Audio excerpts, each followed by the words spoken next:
Welcome to the Brady Marcs Podcast with your host Brady Yashia from Brady Marcs Buyers Advisory. Enjoy discussions with a variety of guests and pioneers from diverse backgrounds, each sharing their unique perspectives on property, business, industry and more. Today on the podcast, we're joined by a true powerhouse in Sydney real estate, James Levy. With over 25 years of experience, James is consistently ranked among Australia's top agents, holds multiple suburb records, and is known not just for his impressive results, but for the trust and relationships he builds along the way. A Ray White Chairman's elite performer with a background in marketing and accounting, James brings strategy, passion, and professionalism to everything he does. On a personal note, James is a very special guest who has played a vital role in shaping my real estate career. I feel very honoured to have worked with you and have learned so much in the early stages of my career. Welcome, James. It's a pleasure to have you here today. How's it? Real estate has been a long time passion for you. Can you take us back to where the spark and your love for real estate and property began? I don't know if there was an actual starting point. It was probably all the way through my childhood, and that grew. So that started from building houses with Lego to going around to open homes with my mother. And then when I finished school, I got into architecture, but in the final rounds, it was in the early 90s and the economy wasn't great. So I changed and did a business degree, and which was in finance or accounting. So that was the field that I was in, but I always had an interest and a passion in real estate, and that was something that I thought I needed to do. So back in 2000, I did my certificate and was working on Saturdays with a real estate agent while still doing my accounting job. And then from there, in 2001, I thought I'd try real estate, and 25 odd years later, here I am. Wow. You often say you're a frustrated architect. However, you studied business and accounting at university before jumping into real estate. What was that journey like, and how have things changed in the real estate arena? I think the journey was an interesting one because it went from thinking I wanted to give it a go to realising that a brain surgeon can't just give it a go. You've got to be devoted to it. And that devotion comes in the form of commitment. And then from there, it propels into a career. I think the biggest change that's happened in real estate in my time and in many fields is technology. So when I first started in real estate, I didn't have a computer on my desk. There was one computer in the office that we all shared, and that was basically to access RP data, which is the database of ownership. But now, of course, everything is computer-based. In those days, we would take photos ourselves, get Rabbit Photo to develop the photos, and we had to have those photos couriered to the North Shore Times, and we would get the proofs back in fax form. So we've gone from having that and the North Shore Times being a dominant player to everything basically being online. It sounds like two different worlds. Yeah, it certainly is. It's a lot easier too. So you're a multi-award winning sales agent with an incredible reputation. How have you been able to keep the trust with your clients and consistently have this reputation? I think working in an area that is definable and has definable boundaries helps. It's a bit like I liken myself a bit as to the family lawyer or the family doctor, because you're the go-to person when people need advice or people need help.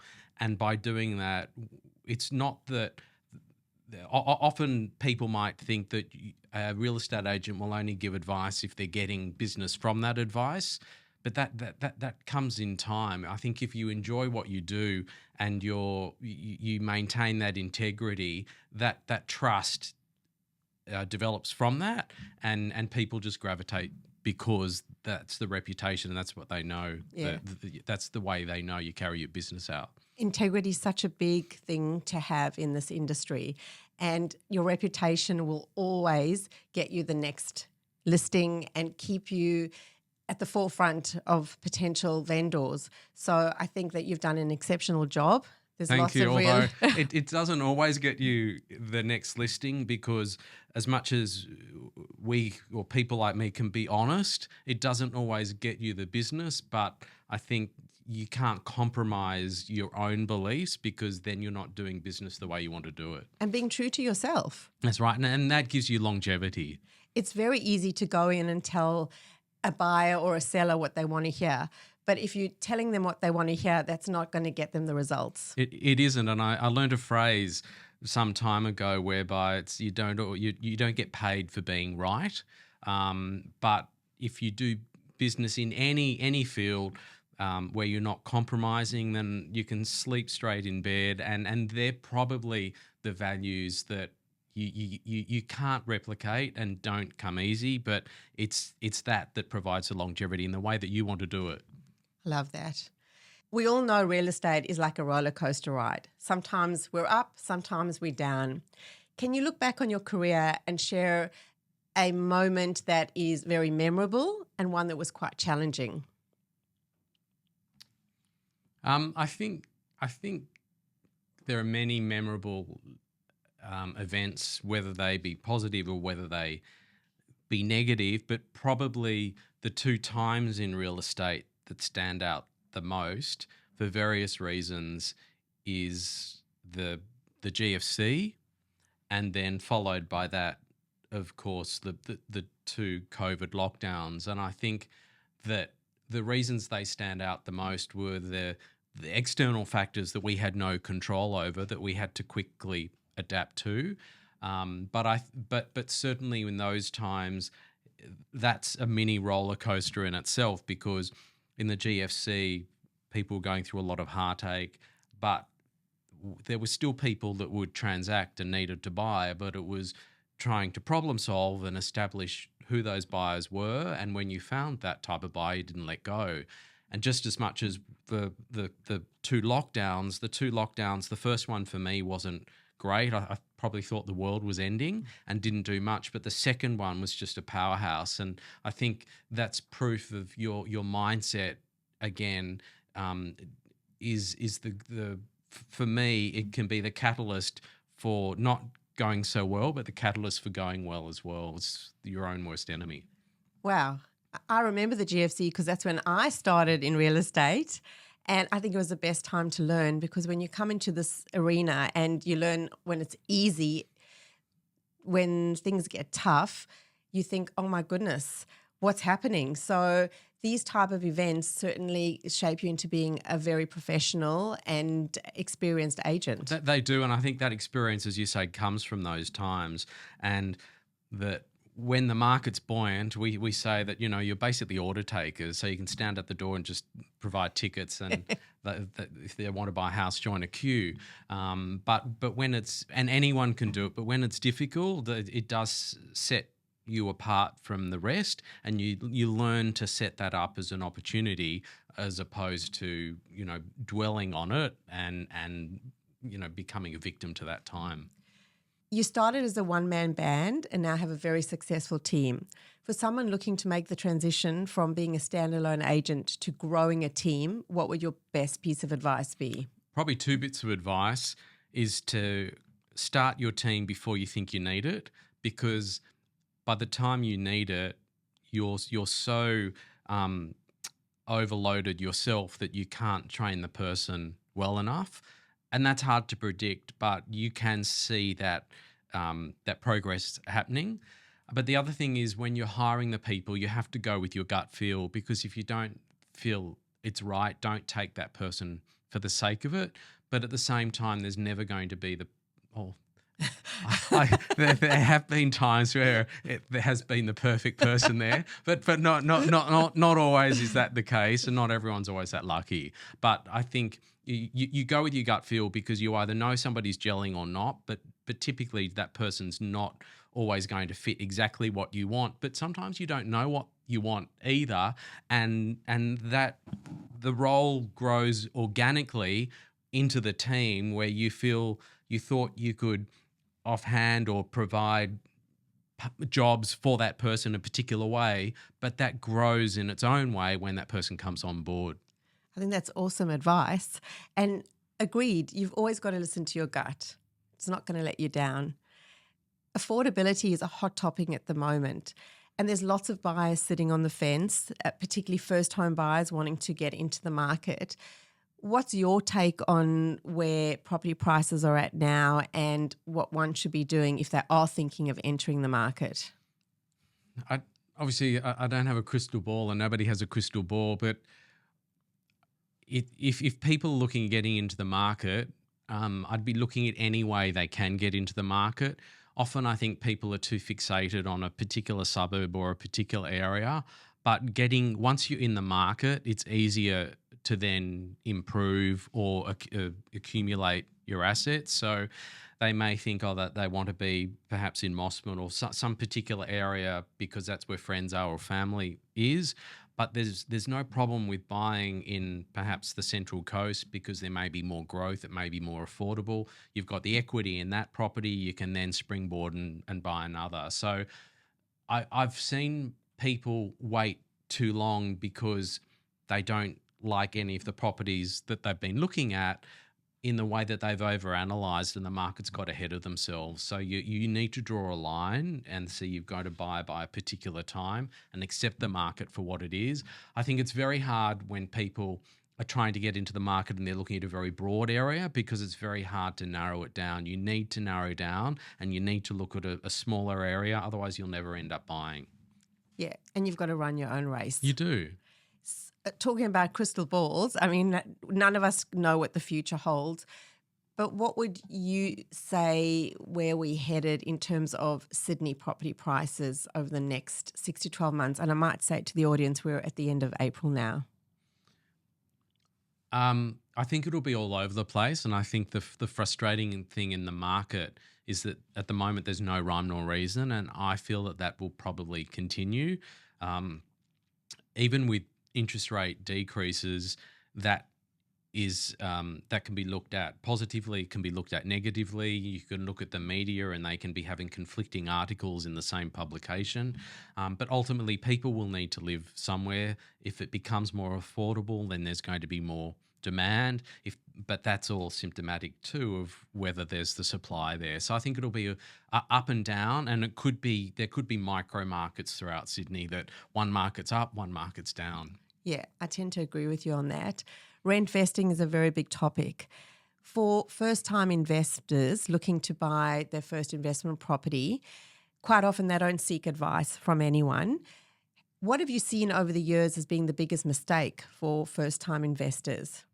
I think in the 80s, you hear about all these people who invested in the Gold Coast or in Queensland, but they never actually set foot in the area that they were buying in.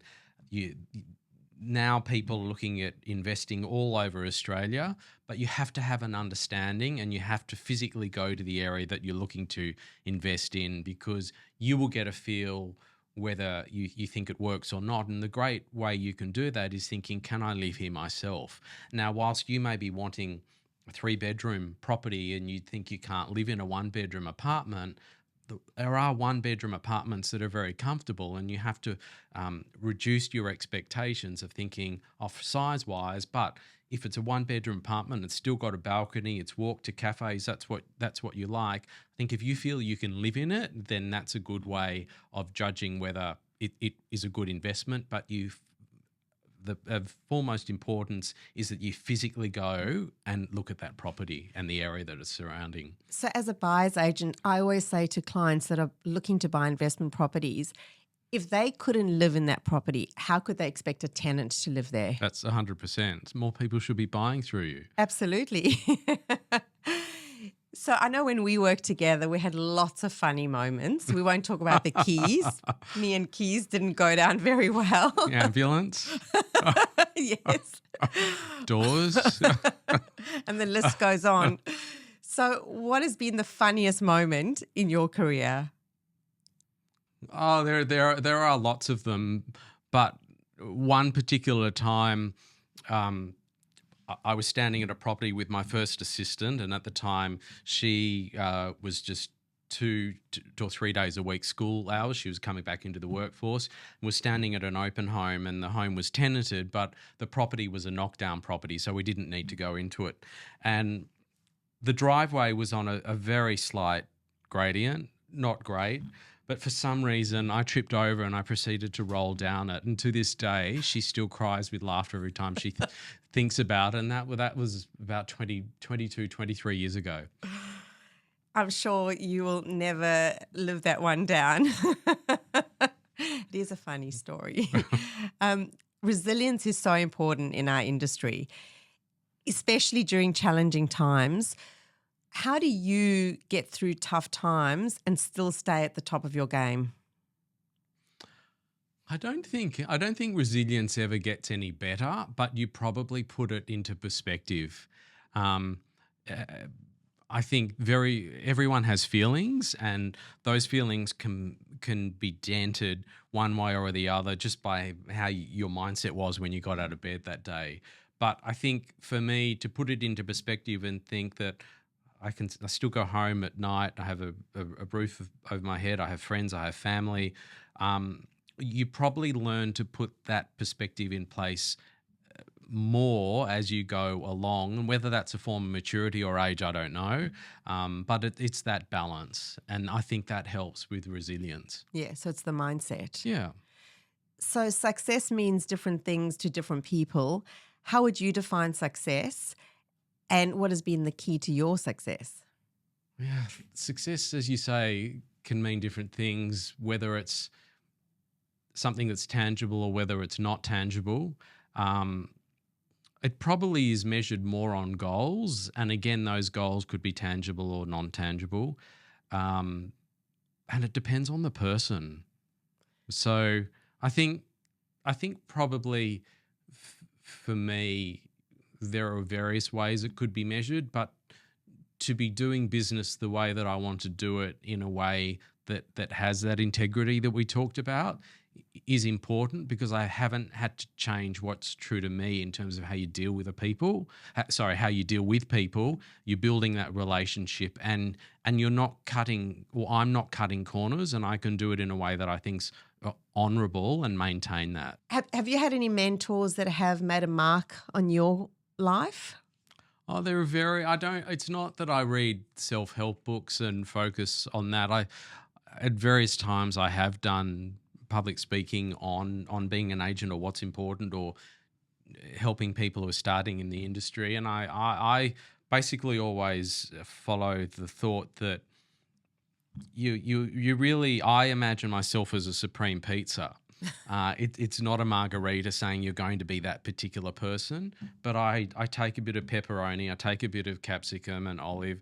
You take a bit. I've taken a bit of everyone in the way that I think that that works with me, that resonates with me in the way that I want to do my work, or I think that's clever. And sometimes you have to take the cabanossi off or the capsicum to make something work. But it's the person that you want to be, but the way that you want to do the work at the same time, and that can change. But not having one mentor or particular ones is taking a bit from everyone. And if you can learn one thing from different people, from different successful people, then you're winning. I think that's the biggest thing that an agent starting out needs to do. They can't think that they're better than anyone else, and they have to look up to particular people and think, well, they've been successful, so what can I learn from that person, or what's the takeaway I can take from that person or people? I think you're a mind reader, because my next question was going to be, what's your best piece of advice to someone that's starting out in the industry? So is there anything else you would say? I think choosing the area that they're working in is very important, because they may think that they want to work in a particular area, but there are better opportunities elsewhere. So look at where perhaps there aren't two or three market leaders, and there's an opportunity for somebody to grow, because it's very hard to break into an area where there are dominant people. But if there's an area that perhaps isn't, I'd look there, and to also specialize in an area. It's very easy to be taken and thought, oh, there's opportunities all around, so you've got a scattergun approach. If you focus in one area, you're going to be have a greater chance of becoming known as the authority in that area, and the growth is exponential because you're going to continue to be seen as opposed to being diluted in a larger area.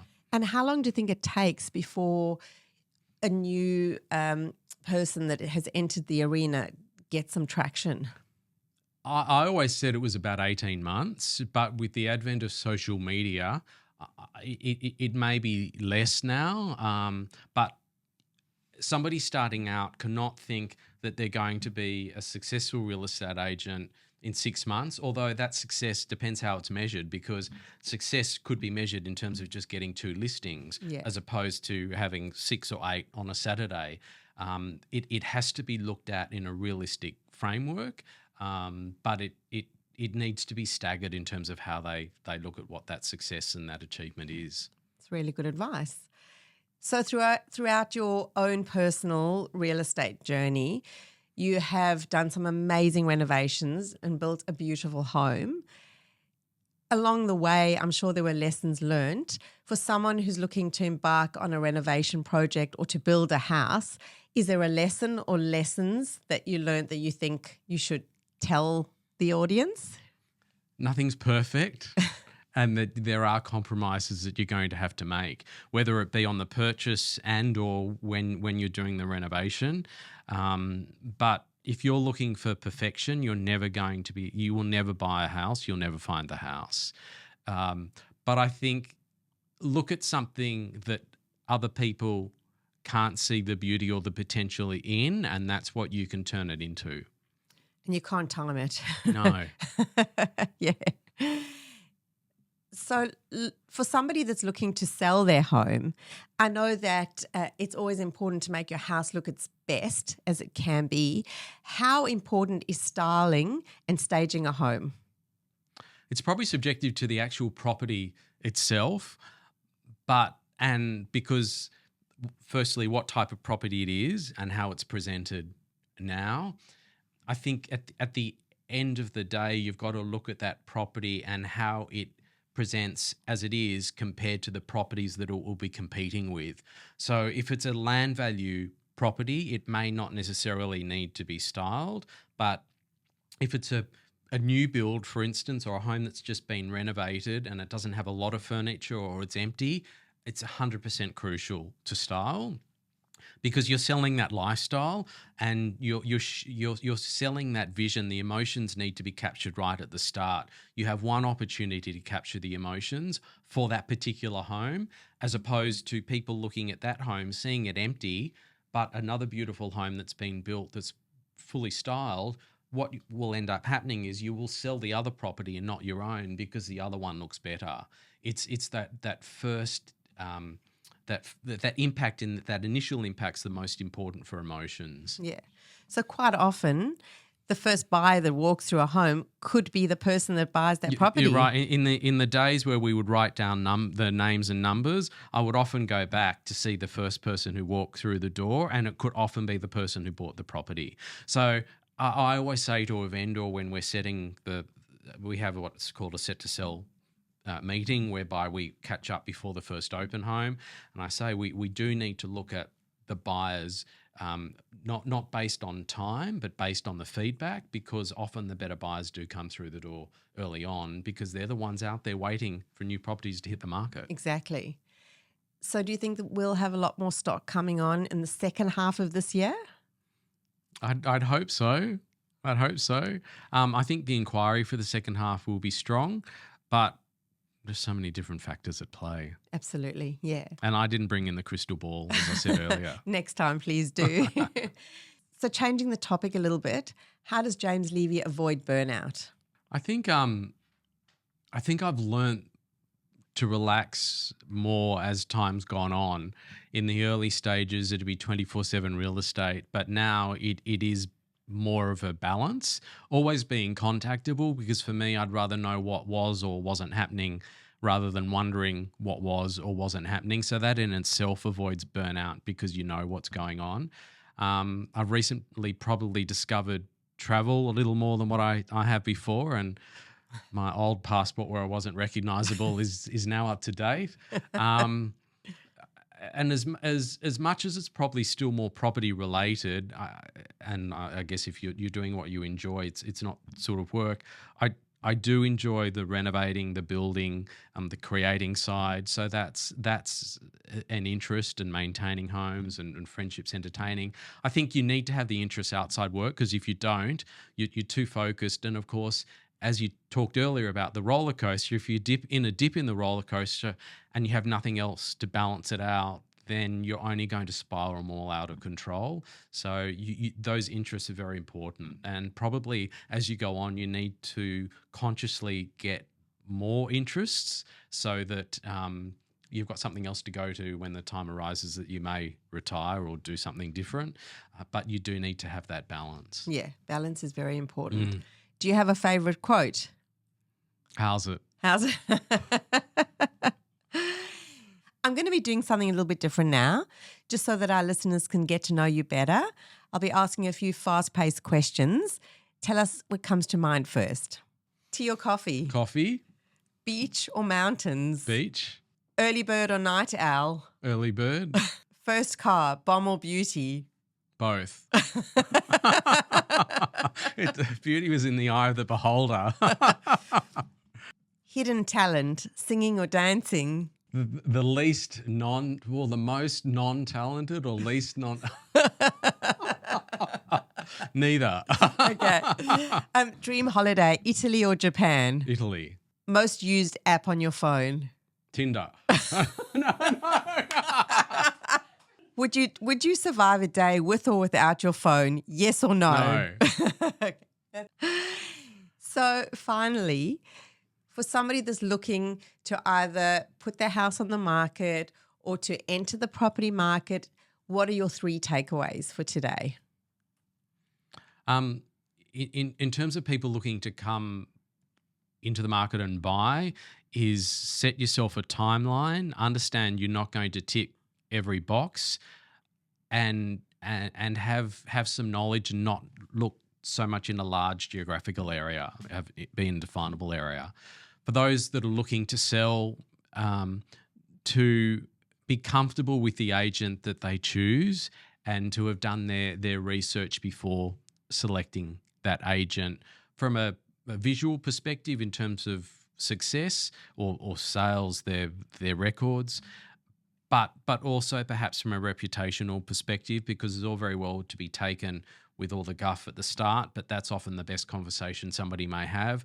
The more realistic the conversation is at the start, then it can only get better from there. So to have that balance. Brilliant advice. So if someone's looking to sell their home on the Upper North Shore, how can they get in touch with you? Or they can email me, or they can ring me, or look on Instagram, and there are very few James Levys around. So, Well, thank you so much for joining me today. It's been a pleasure. Thank you. You're welcome.